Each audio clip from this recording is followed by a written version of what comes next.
Hey, you wild women. Welcome back to another solo episode of Into the Wilds. If you're watching this on YouTube, you will see my new mic flag. Pretty cool. It's pretty fun. It's called Into the Wild, obviously.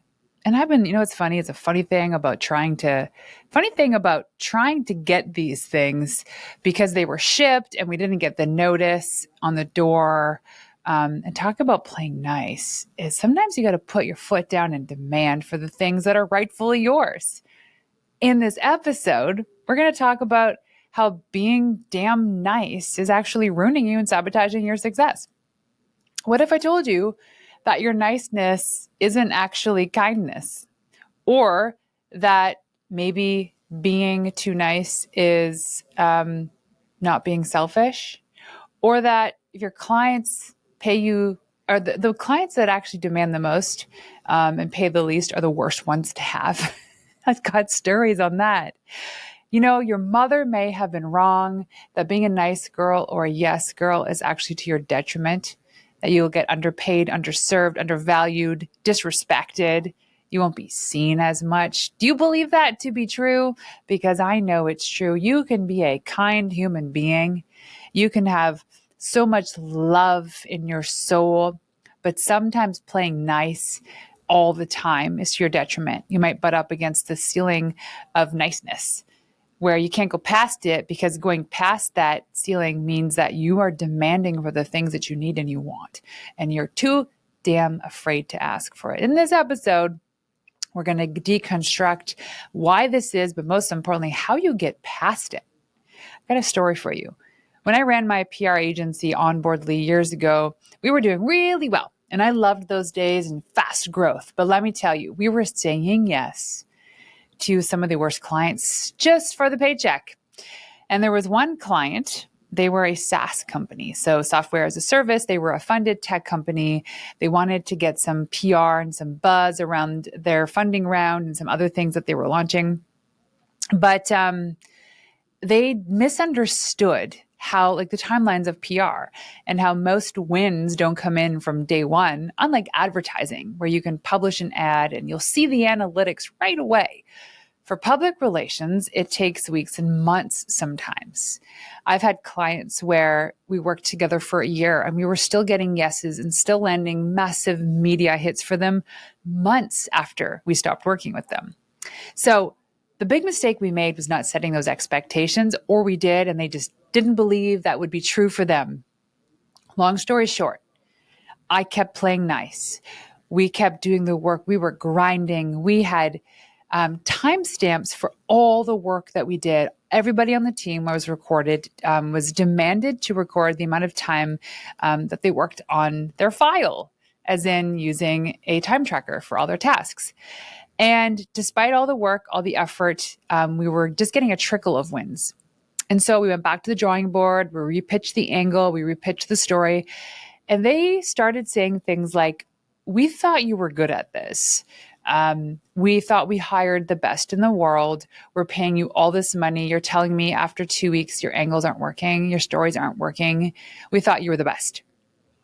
And I go, there's a lot of factors in the world of PR, and we're really sorry.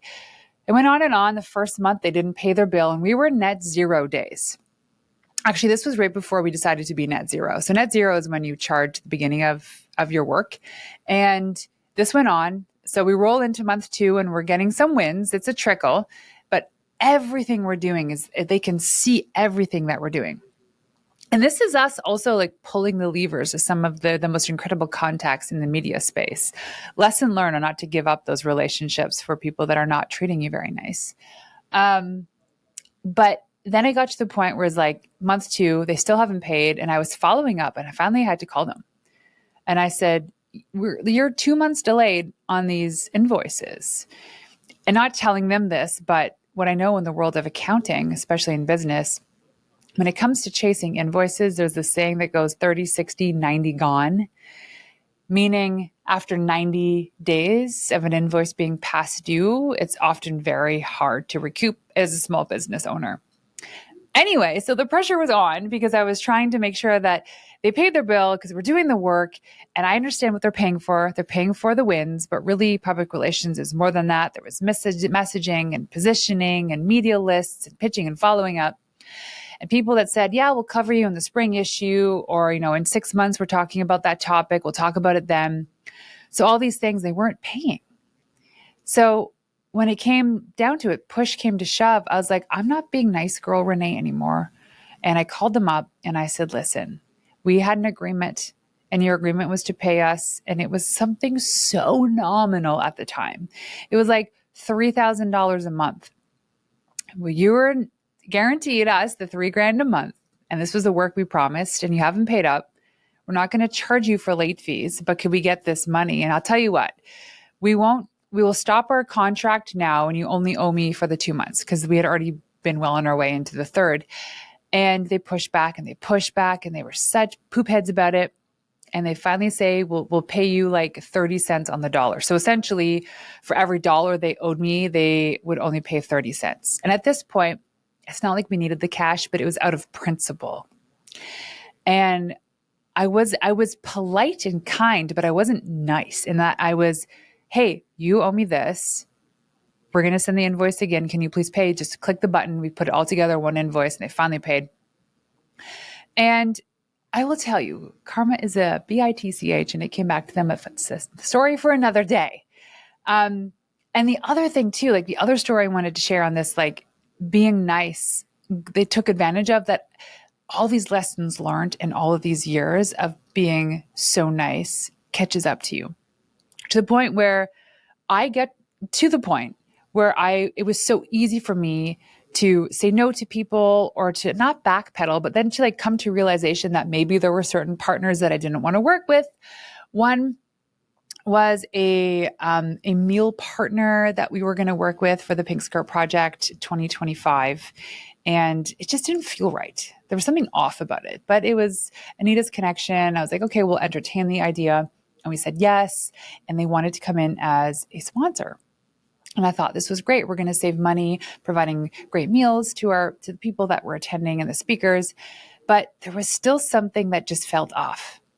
And you can never deny that gut instinct. You can never say no to it. I finally turned to Anita and I said, I do not want to work with them. Nothing malicious. There was nothing ill-intended. It just was not a good fit. So made it simple, called them up, and I said, hey, it's not going to work. We actually found a partner that is a company that we've been using for years that we're going to go with. And let me know if there's anything you need from me. And guess what? He said, okay, no problem. Good luck with your event, blah, blah, blah. Had I been nice and not spoken up for my truth, we would have ended up using them, and who knows what would have happened. So the other thing too about like not being nice is think about those times when you go to a restaurant and there's like, they come back with like the wrong order, or there was like a hair in your meal, or there was something just not right.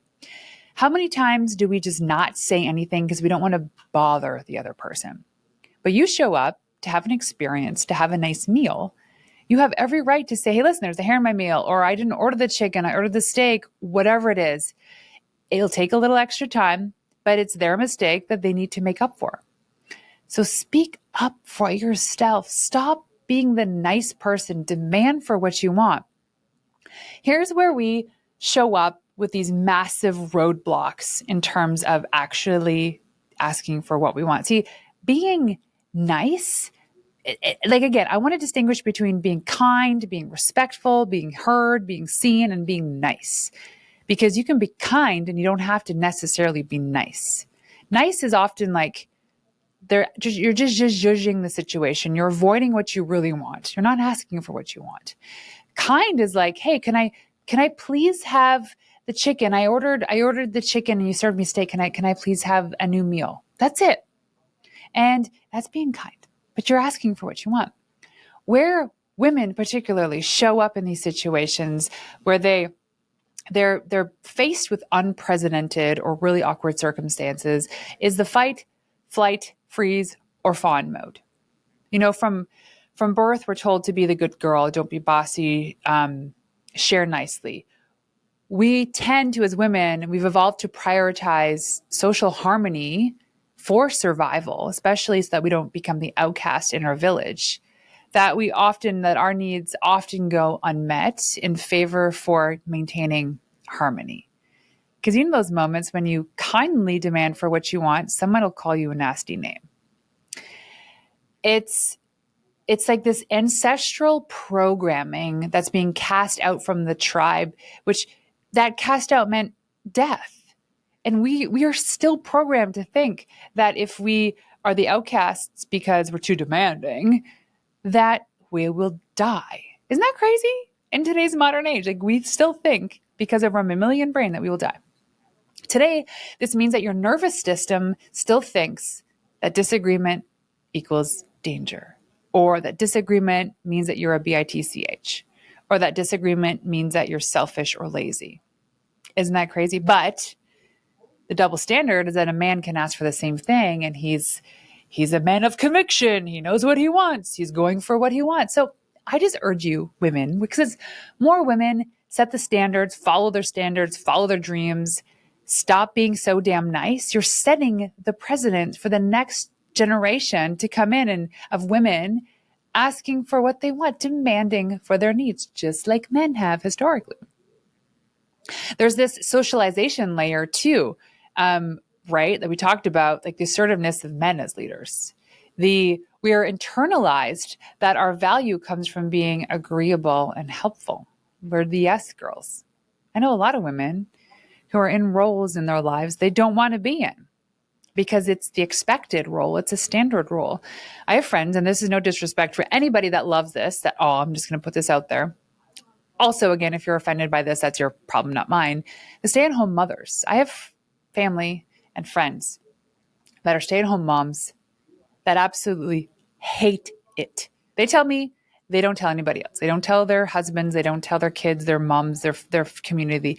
They absolutely hate the role. But because they're being provided for, right? Husband or partner makes a lot of money. They get to drive nice cars and live in fancy houses and go on vacation, that they feel that's the price that they pay. But they would rather, if they had to choose, would be following their passion and their vision with the hopes of their partner supporting them.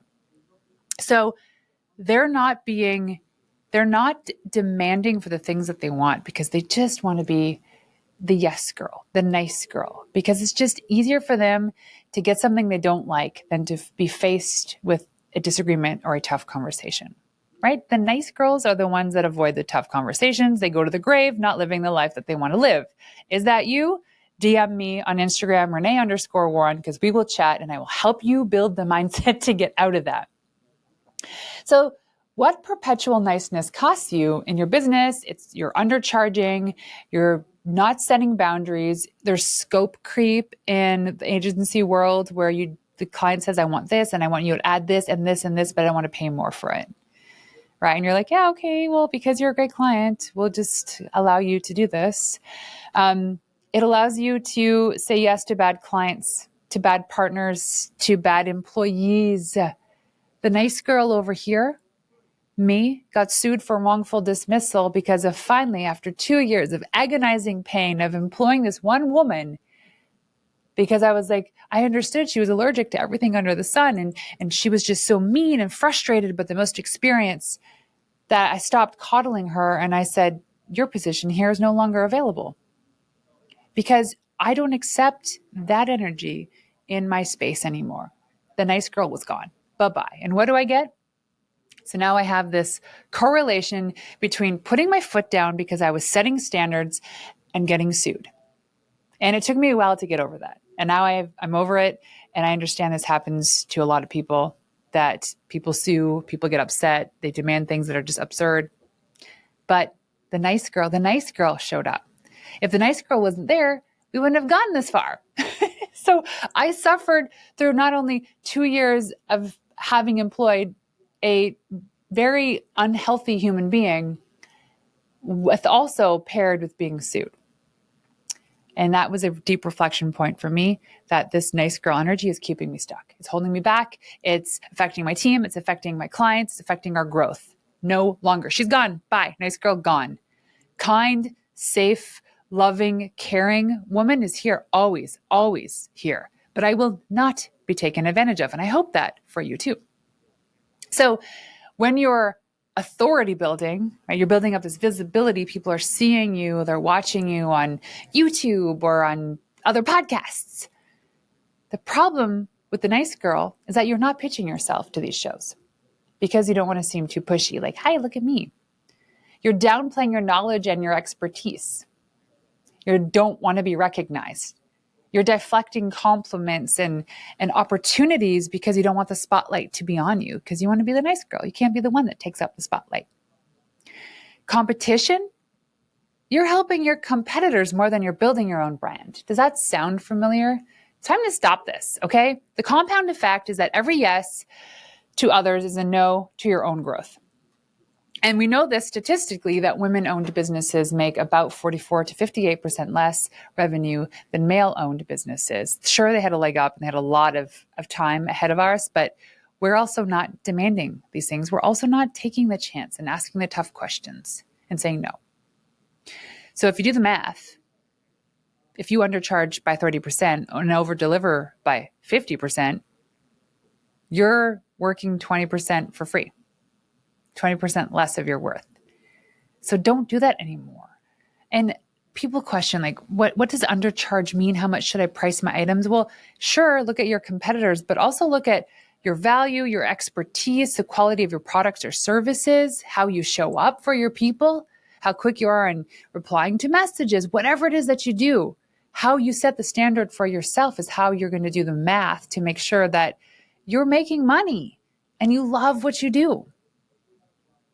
So what we often get wrong comes down to this. It's the moment we even think about stating our needs directly, whether it's for a price or for a deadline or for a boundary, or amygdala, I don't know how to say that part of the brain, starts firing. Boom, boom, boom, boom, like we're about to be attacked by a bear. It's that same thing. The brain doesn't know anything different than asking for what we want when we're the nice girl or being attacked by a bear. Our nervous system literally cannot tell the difference. So we're doing this to ourselves because we're worried, if I asked for the chicken and I got the steak, how do I tell them that I want the chicken? Like, our brain goes, oh my God, there's a bear. Meanwhile, you're sitting at a cushy, cozy, beautiful restaurant and all you want is the steak over the chicken, or whatever the example was that I said. We've been all conditioned to believe that direct communication is aggressive, that clarity is confrontation, and that standards are selfish. So we do the dance instead. Something like, sounds like this. I was wondering if maybe, possibly, if it's not too much trouble. Or it could sound like, I totally understand if it doesn't work, but perhaps you could maybe consider, I don't know if it's okay. Or it might sound like, I hate to even ask, but would it be okay if, like, does that sound like you? Does that sound like you on phone calls and sales calls and emails? The nice girl? The I'm too scared and nervous to ask girl? That's where you're staying stuck. What about saying, hey, could you please do this for me? Or hey, could you please go get me a drink from the fridge? As opposed to, hey, if you're not too busy, is it okay if you go get me a drink? Like, no pressure, no pressure. It's a yes or no question. We cushion our requests with so many qualifiers and apologies that by the time we actually get to the thing that we're asking for, we've already over-communicated the fact that it's not even worth it for them to do it for us. Amen. Last week, this is funny and diabolical. I love that word. I watched a woman entrepreneur spend 45 minutes crafting 2 sentences asking for a payment or an invoice for something that was overdue by 90 days. And I'm like, girl, why are you picking up the phone? You have their phone number right there. Hey, Karen. Just calling up about the invoice that you owed. It's 90 days past due. I sent a couple updates and I see that you've opened them. So I'm wondering if this is something we can just do over the phone. Can you give me your credit card number? I'd love to just, put this task aside.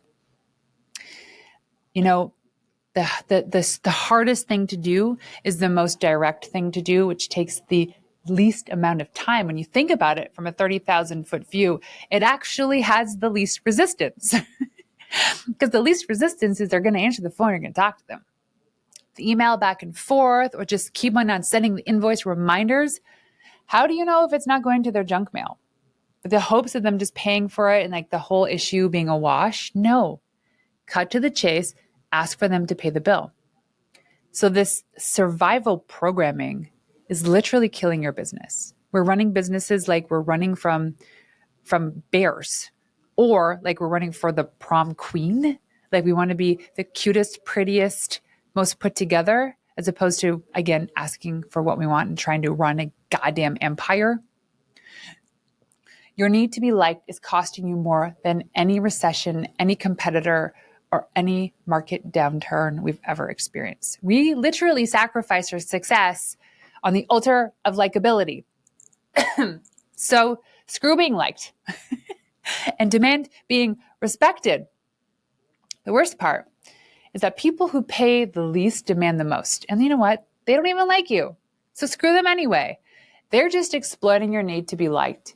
They figured out that if they make you feel like you're being difficult, or if they demand certain things they know that you can't reach, they're asking all these questions, that you'll cave. You'll cave like me. I felt like I caved, but I did know with this company that if I didn't actually pick up the phone to ask them if they could pay the invoice, I never would have seen it. So at least I got 30 cents on the dollar. We tell ourselves that being good people is great, but really we're just being cowards. There's a point where you gotta just not be nice. We've convinced ourselves that our chronic undercharging is about helping others. And you are, and you should be anyways, but people should be paying for that. What you're doing is you're just avoiding discomfort for somebody that, you might not even like. We're too afraid of being labeled as the bitch that we'd rather be labeled as that sweet girl who'll do anything for cheap. Don't be the cheap girl. Here's what changed everything for me. I realized that the people who truly value what I offer don't need to apologize for. I don't need to discount them. I don't need to add extra words or zhuzh it up or 15 layers of things to the offer. I just need to say, here it is.